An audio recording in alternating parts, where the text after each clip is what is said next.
Bismillahirrahmanirrahim. Assalamualaikum warahmatullahi wabarakatuh. Pada kesempatan kali ini kita akan melanjutkan pengertian peluang teoretik dan empirik melalui beberapa contoh soal yang lainnya. Di sini kita ingatkan peluang teoretik itu menerka peristiwa yang belum terjadi, sementara peluang empirik adalah melaporkan peristiwa yang telah terjadi. Ya, untuk mencari nilai peluangnya itu sama, cuman di sini ada perbedaannya. NA pada peluang teoretik adalah peristiwa yang diharapkan atau yang ditanyakan, diharapkan muncul, sedangkan NA di sini adalah peristiwa yang sudah terjadi.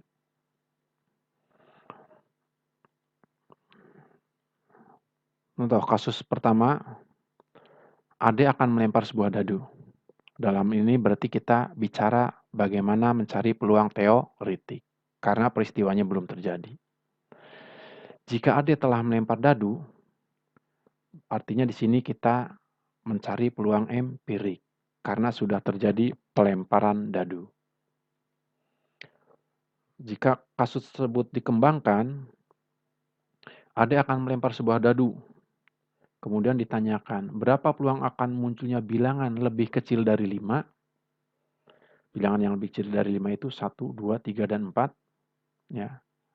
Nah, maka jawabnya dengan menggunakan peluang teoretik, banyaknya kejadian yang ditanyakan, NA itu ada 4 bilangan.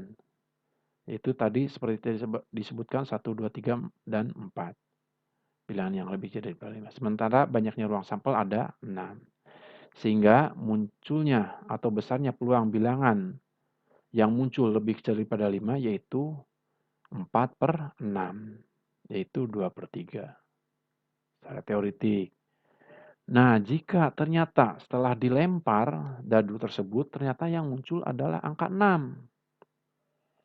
Nah, jika ditanyakan berapa peluang empirik muncul mata dadu lebih kecil daripada 5, ya, berarti dengan menggunakan peluang empirik, ya, di sini besarnya peluangnya yaitu NA-nya 0. Kenapa 0? Karena tidak muncul bilangan yang lebih kecil daripada 5, yang muncul adalah 6. Sehingga 0. Ya, dan ruang sampelnya 6. Sehingga peluang empirik munculnya bilangan yang lebih kecil daripada 5 yaitu 0/6. Sama dengan 0. Ya.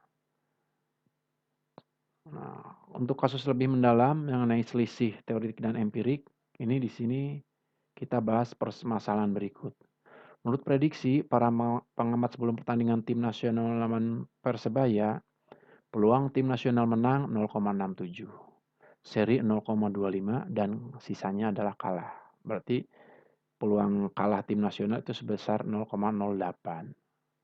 Ya, didapat dari 1 dikurangi 0,67 dikurangi 0,25.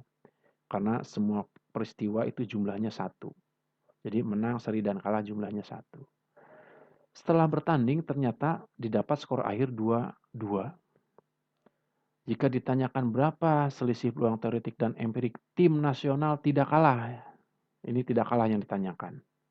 Ya. Jadi kalau tidak kalah itu berarti jumlah menang dan seri. Ya. Nah, dari soal diketahui atau dari kasus ini diketahui peluang teoretik timnas menang 0,67, seri 0,25, dan kalah 0,08. Artinya timnas tidak kalah yaitu 0,67 tambah 0,25. Sedangkan peluang Persebaya itu kebalikannya. Menangnya 0,08, serinya sama 0,25, dan kalahnya 0,67. Dari hasil pertandingan didapat peluang empirik timnas menang itu 0. Kenapa 0? Karena didapat yang muncul adalah draw. Ya. Sementara seri nilainya 1 karena muncul seri. Dan kalah sama dengan 0. Nah, demikian pula empirik Persebaya menang itu 0, seri 1, dan kalah 0. Nah, kepermasalahan jika kita ditanyakan selisih peluang teoretik dan empirik, maka peluang empirik dikurangi peluang teoretik atau selisih peluang teoretik dan empirik timnas tidak kalah adalah 1 dikurangi 0,67 tambah 0,25. Ya. Karena seri itu kan berarti tidak kalah. Ya, berarti 1 kan nilainya. Ya.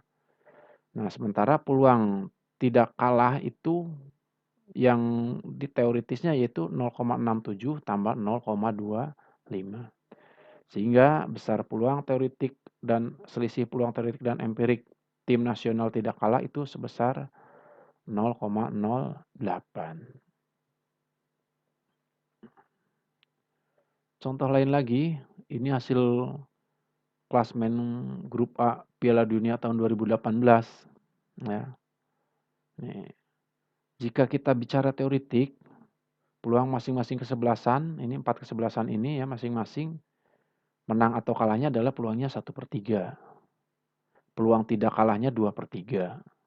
Tiap negara masing-masing. Ya, tiap akan bertanding secara teoretik. Jadi kalau ditanya berapa peluang teoretik negara non Eropa menang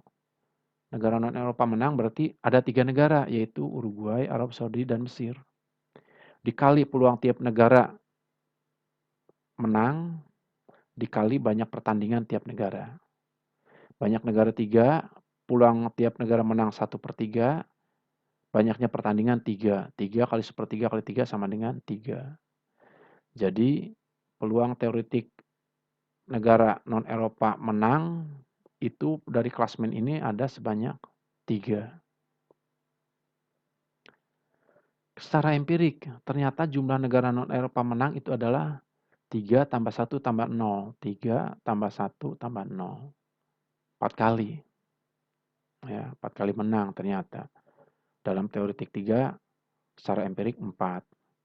Dengan demikian, selisih teoretik dan empirik adalah 4 dikurangi 3 sama dengan 1. Demikianlah pembahasan mengenai peluang teoretik dan empirik. Mudah-mudahan contoh-contoh soal berikut ini dapat memperjelas kalian untuk menyelesaikan permasalahan peluang teoretik dan empirik.